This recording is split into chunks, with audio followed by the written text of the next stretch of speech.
In this video, we will discuss about the syllabus of regional geography, जो कि आपके BA part 3 में third year में पहला प्रश्न पत्र है। उसमें हम यूनिट वाइज देखेंगे कि आपके सिलेबस में कौन कौन से टॉपिक हैं और उसमें हम किस किस टॉपिक को कैसे कवर करेंगे। हमारे कॉलेज के यूट्यूब चैनल का नाम है CCGC के खींवसर, और इसको टाइप कर आप चैनल के वीडियो देख सकते हैं। सब्सक्राइब ज़रूर कर दीजिए। सिलेबस डिस्कशन में हम हमारे यूनिट वाइज अगर हम देखें तो हमारे सिलेबस 3 यूनिट्स में डिवाइडेड है। पहला है यूनिट 1, जिसमें टॉपिक है हमारे प्रदेश क्या है, प्रदेश के प्रकार कौन कौन से हैं, उपप्रदेश की कंसेप्ट क्या है और इसके सीमांकन की विधियाँ क्या क्या हैं। साथ में 2 महाद्वीप हमारे लगे हैं, एशिया और यूरोप। ये यूनिट 1 का पार्ट है। प्रदेश को अगर हम समझें तो भूगोल में प्रदेश सबसे तात्पर्य उस क्षेत्रीय इकाई से है जिसमें किसी एक तत्व को लेकर के या किसी लक्षण को लेकर के या कोई उसकी एक ऐसी विशेषता जिसके रूप में उसकी एक रूपता पाई जाती है और वो अपने पड़ोस के या अपने एडजॉइनिंग जो क्षेत्र है, एडजॉइनिंग जो दूसरा प्रदेश है उससे असमानता रखता हो और उस तत्व के रूप में वो एक रूपता रखता हो और वो अपने पड़ोस के प्रदेश से भिन्न हो। तो ये तो प्रदेश था।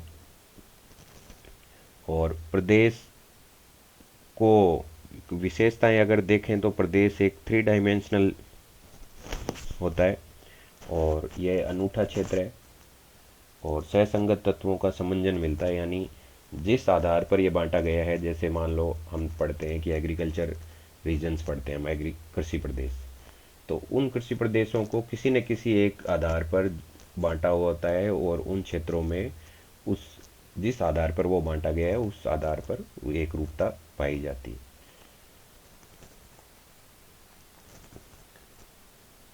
अगर हम इसके टाइप्स पढ़ें तो मेनली इसके 2 टाइप्स हैं, फॉर्मल रीजन और फंक्शनल रीजन। और यूनिट 1 में हम एक चीज़ और देखेंगे, वो है कि इनकी सीमांकन की विधियाँ कौन सी है। जैसे एक बार आपसे पूछा गया था लास्ट ईयर कि थीसन पॉलीगन विधि क्या है, तो उस थीसन पॉलीगन विधि में वो प्रदेश के सीमांकन की एक विधि है। इसी तरह बहुत से जैसे प्रिंसिपल कंपोनेंट एनालिसिस है, उस आधार पर भी क्षेत्र बांटे जाते हैं। सांख्यिकीय विधियाँ भी हैं, उनका यूज़ कर कर भी प्रदेशों का सीमांकन किया जाता है, तो उसको हम डिटेल में उसमें पढ़ेंगे। अगला है आपका एशिया और यूरोप महाद्वीप। तो हम देखेंगे कि एशिया में कौन कौन से कंट्रीज़ हैं उनमें, और उनमें उनका फिजिकल फीचर्स क्या हैं, कौन से पर्वत कहाँ पाए जाते हैं, कौन सी नदियाँ कहाँ पाई जाती हैं, उनकी जनसंख्या के बारे में पढ़ेंगे, उनके वहाँ के लोगों के ऑक्यूपेशन के बारे में पढ़ेंगे। और साथ में सार्क जैसे पॉलिटिकल जो ग्रुप बने हुए हैं सोशियो पॉलिटिकल कल्चरल आधार पे, उनके बारे में पढ़ेंगे। EU पढ़ेंगे, यूरोपियन यूनियन है, सार्क पढ़ेंगे, आसियान पढ़ेंगे।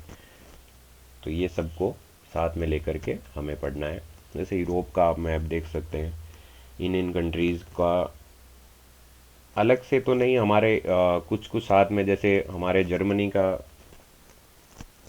स्पेशल अध्ययन लगा है, तो स्पेशल फोकस ऑन जर्मनी। तो जर्मनी के बारे में हम थोड़ा डिटेल में पढ़ेंगे और बाकी पूरे यूरोप को एक साथ में लेकर के पढ़ेंगे। और यूरोप में भी हम क्लाइमेट है, उसका वेजिटेशन, सॉइल और इकोनॉमिक डेवलपमेंट देखेंगे कॉन्टिनेंट का, कि पहले कि कॉन्टिनेंट कैसा था, यहाँ के कंट्रीज़ का स्टेटस क्या है। और EU के बारे में पढ़ेंगे। और साथ में जैसे हम एशिया का पढ़ रहे हैं तो उसमें आसियान, सार्क और स्पेसिफिक स्टडी ऑफ चाइना। जैसे एशिया के मैप में चाइना के बारे में, चाइना के क्लाइमेट कौन सा है, हाँ, और इस पार्ट का पूरा हम इस पूरे पार्ट को तो हम डिटेल में पढ़ेंगे और बाकी सब कंट्रीज़ को भी पढ़ना है। लेकिन उतना डिटेल में नहीं, और एज ए होल पढ़ेंगे बाकी कंट्रीज़ को हम, लेकिन चाइना पे भी स्पेशली फोकस रखना है। इसी तरह यूरोप में हमें जर्मनी पे स्पेशल फोकस रखना है कि जर्मनी में कौन सी रिवर्स हैं और कौन से संसाधन पाए जाते हैं, जनसंख्या कैसी है, सॉइल कैसी है, वेजिटेशन क्लाइमेट कैसा है, ये सब हम इसमें देखेंगे। यूनिट 2 की बात करें तो इसमें 2 कॉन्टिनेंट हैं, उत्तरी अमेरिका और दक्षिण अमेरिका।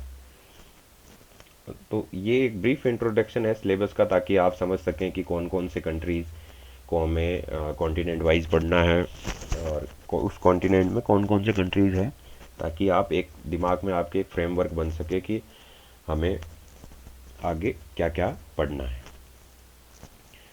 जैसे नॉर्थ अमेरिका में कनाडा, यूनाइटेड स्टेट, मैक्सिको और जो जो कंट्रीज़ आप देख रहे हैं, ये सब हमें इसका पढ़ना है सारा डिटेल में। वैसे ही साउथ अमेरिका में ब्राज़ील के बारे में, और हमारा स्पेशल स्टडी, उसमें हमारा स्पेशल स्टडी यूएसए है, और इसमें हमारा स्पेशल जो फोकस हमें रखना है वो ब्राज़ील पे रखना है। और बाकी कंट्रीज़ भी पढ़नी है, अर्जेंटीना, चिली और Bolivia, Peru, Colombia, Venezuela, Guyana, Suriname और ये इक्वेडोर, सभी कंट्रीज़ को हमें ध्यान में रख करके और पूरे एज ए होल पूरे कॉन्टिनेंट की स्टडी करनी है। इसी के साथ में यूएसए में और साउथ अमेरिका में हमें यूएसएएन और कैरिकॉम जैसे जो ग्रुप बने हुए हैं इनके बारे में भी पढ़ना है। आगे देखते हैं अफ्रीका और ऑस्ट्रेलिया। ये जो थर्ड यूनिट है उसमें 2 कॉन्टिनेंट हैं, अफ्रीका और ऑस्ट्रेलिया। अफ्रीका में हमें सेम चीज़ वही, रिलीफ और ड्रेनेज, हवा सिस्टम कैसा है, क्लाइमेट कैसा है, नेचुरल वेजिटेशन कैसी है, सॉइल कैसे है, minerals, industries, population, economic development of the continent, और अफ्रीकन यूनियन है ये यहाँ पर जो, और स्पेशल स्टडी ऑफ इथोपिया। यहाँ पर इथोपिया, उसकी कैपिटल अदिस अबाबा यहाँ आप देख सकते हो। इसके बारे में हमें डिटेल में पढ़ना है, और सभी कंट्रीज़ के बारे में, और क्या स्टेटस है पूरा क्लाइमेटिकली, और सॉइल, वेजिटेशन, इकोनॉमिक स्टेटस क्या है, डेवलपमेंट क्या है। और ऑस्ट्रेलिया में भी हमें एक तरह से कह सकते हैं कि ये ओशनिया है जो कॉन्टिनेंट है, और इसी में हमें ऑस्ट्रेलिया का स्पेसिफिक स्टडी करनी है, और इसी में relief features, drainage, climate, nature, same same thing हमें इसमें भी स्टडी करनी है। पूरे ऑस्ट्रेलिया को के प्रांत हम देखें तो Western Australia, Northern Territory, South Australia, Queensland, New South Wales, और इस तरह से पूरे ऑस्ट्रेलिया को हम प्रादेशिक विभाजन कर भी पढ़ सकते हैं। और अफ्रीका को तो हमें पढ़ना ही है साथ में इस यूनिट में।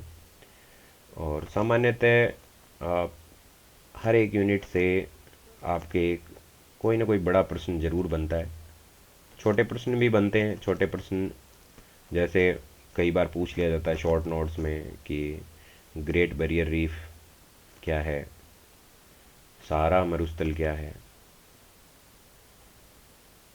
नील नदी के बारे में पूछ लिया जाता है। ऐसे ही अगर हम पीछे जाएं तो पंपास और घास के मैदानों के बारे में पूछ लिया जाता है, और रॉकीज, एंडीज जैसे शॉर्ट नोट्स में भी क्वेश्चन पूछ लिए जाते हैं। अमेजोन रिवर के बारे में पूछ लिया जाता है कई बार। इस तरह से हमें कोई भी पार्ट अधूरा नहीं छोड़ना है, उसको चाहे छोटे क्वेश्चन के रूप में हो या बड़े क्वेश्चन के रूप में हो, हमें सभी क्वेश्चंस को प्रिपेयर रखना है। तो ये तो था brief introduction about the syllabus of regional geography. और इसके बाद में हम शुरुआत करेंगे चैप्टर यूनिट 1 से, और उसमें जो चैप्टर्स हैं अपने ने देखे थे, प्रदेश क्या है, प्रदेश की विभाजन का आधार क्या है या विशेषताएं क्या है, उसी के साथ में एशिया और यूरोप के बारे में यूनिट वाइज हम वीडियो और लेक्चर अपलोड करेंगे, ताकि आपको सहूलियत रहे कि सिलेबस आप एकदम पूरे सीक्वेंस में हम चलेंगे। बुक्स अगर मैं आपको रिकमेंड करूं तो ये 3 बुक्स हैं आपकी, और इसमें वर्ल्ड रीजनल ज्योग्राफी चतुर्भुज मामोरिया द्वारा लिखी गई है, साहित्य भवन पब्लिकेशन। दूसरी आपकी एच डी मौर्य सर की लिखी हुई है। और हाल फिलहाल जो सबसे ज़्यादा पॉपुलर बुक अभी जो चल रही है और आपके सिलेबस के अकॉर्डिंग सबसे अच्छी बुक अगर मैं आपको सजेस्ट करूं तो बीसी जाट सर की है। और ये आपके लगभग पूरे सिलेबस को कवर करती, भले ही वो राजस्थान यूनिवर्सिटी या एमडीएस यूनिवर्सिटी, सभी सिलेबस के नज़रिए से एच डी मौर्य बुक भी ठीक है, आप इसे भी परचेज कर सकते हैं। तो ये तो थी recommended books for part 3 for regional geography. धन्यवाद।